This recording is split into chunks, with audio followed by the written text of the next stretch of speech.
उपाय की सेवा करता हूँ, लेकिन उस भाव ने मुझे जिलाध्यक्ष बनाया, विश्व हिंदू परिषद का क्षेत्रीय अध्यक्ष बनाया और आज मुझको ये सौभाग्य मिला है कि केसरिया वाहिनी ने मुझे आज प्रदेश अध्यक्ष बनाया है। मैं पूरा केसरिया वाहिनी का आभार व्यक्त करती हूँ, अपने परिवार को समर्पित करती हूँ। मैं तन मन धन से गौ सेवा में मेरे को जोड़ा है, मैं पूरे भाव से समर्पित हूँ। मेरा परिवार जो गौ माता के लिए, चाहे मेरे पति हो सामने बैठे हैं, वो बोल पाए ना बोल पाए, लेकिन मैं बोलती हूँ मेरी अपनी कमाई से जो भी कुछ मदद बनेगी, चाहे मातृशक्ति में जरूरतमंदों के लिए, असहाय व्यक्तियों के लिए, मैं तत्पर थी हूँ और हमेशा रहूँगा। ये मेरा वादा है सभी से। क्या बनूंगी मुझे नहीं पता, कहाँ खड़ी होंगी मुझे नहीं पता, लेकिन ईश्वर ने जहाँ पे मुझे खड़ा किया है, अपनी मेहनत और लगन की निष्ठा के साथ मैं सभी के साथ जैसी हूँ वैसी खड़ी मिलूंगी।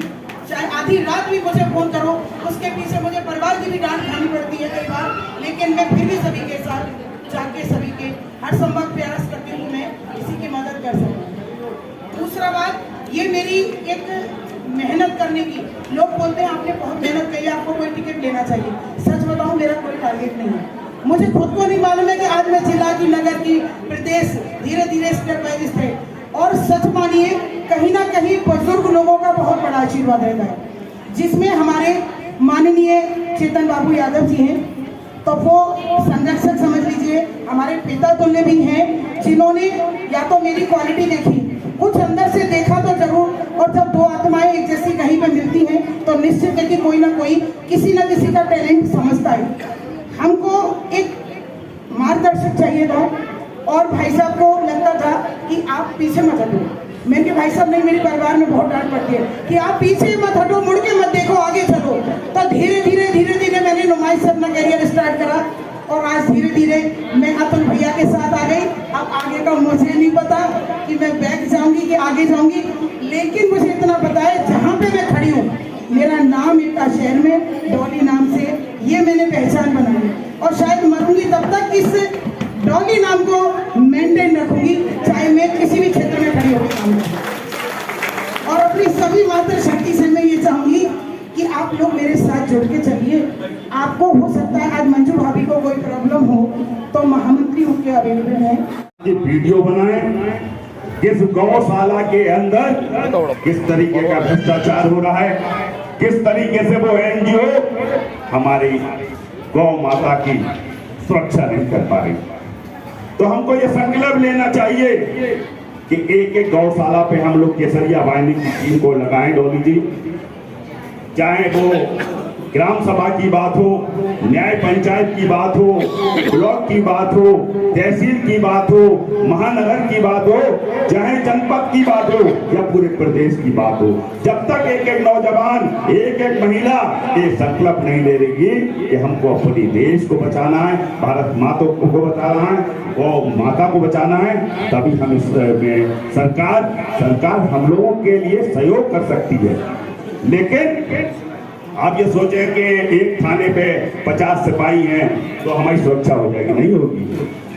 किसी ने कहा है कि एक सावधानी हटी और दुर्घटना घटी, तो हमको भी अपनी सुरक्षा करनी होगी। तो हम इस बात का जरूर संकल्प ले लें, हिंदुत्व के नाम पर एक एक व्यक्ति को मजबूत, कहीं किसी को सहयोग की जरूरत है। केसरिया वाहिनी के जो बड़े पदाधिकारी हैं, प्रदेश स्तर के हैं और जो राष्ट्रीय स्तर के हैं, महा बताइए, हम लोग राष्ट्रीय स्तर पर बहुत दूर दूर तक जाने का प्रयास कर रहे हैं। लेकिन हम ये नहीं कह रहे कि आप लोग भी कहीं बड़ी बहुत दूर दूर तक जाइए, लेकिन ये जरूर प्रयास करिए कि आप एक दूसरे के क्षेत्र में चले जाइए।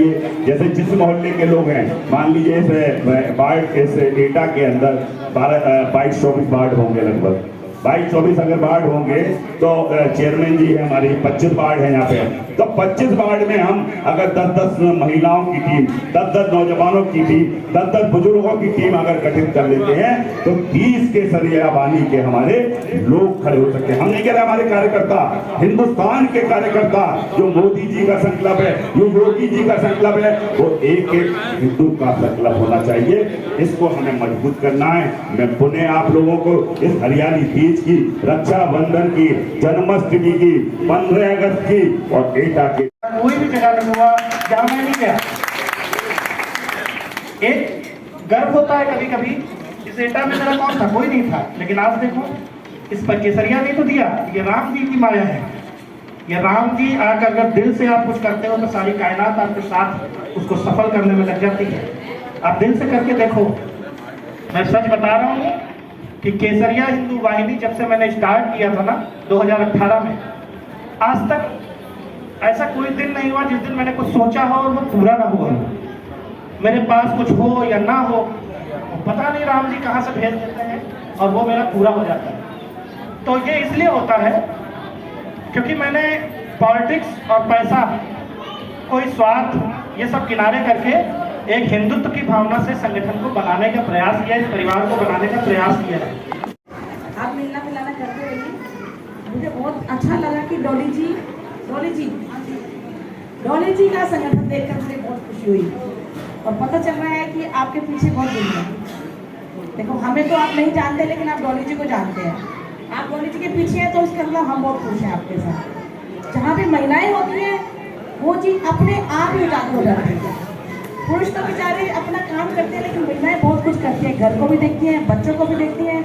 और एक अच्छा समाज देने के लिए सबसे जरूरी है महिलाओं का साक्षर होना। अगर महिलाएं साक्षर हैं तो वो अपने बच्चों को, हिंदू क्या रहता है आपको मालूम है? हिंदू क्या है? हिंदू होना हिंदू नहीं है। जो देश के लिए लड़ रहा है वो हिंदू है, जो भारत के लिए लड़ रहा है वो हिंदू है। ये नहीं कि वो मुसलमान है या वो सरदार है या वो ईसाई है, वो नहीं। जो देश का है वो हिंदू है। हमें इस चीज़ से कोई नहीं कि हमारे संगठन में कौन है। आप सिर्फ हिंदुत्व के लिए बात करें तो वो हिंदू ही है। भाई लोग हैं या बहनें लोग हैं, लेकिन बहनों का काम ज़्यादा होता है। उन्हें अपने बच्चों को बचपन से ही शिक्षा देनी चाहिए। कहते हैं ना कि पहला स्कूल क्या है? घर। और पहले शिक्षक कौन है? माँ बाप।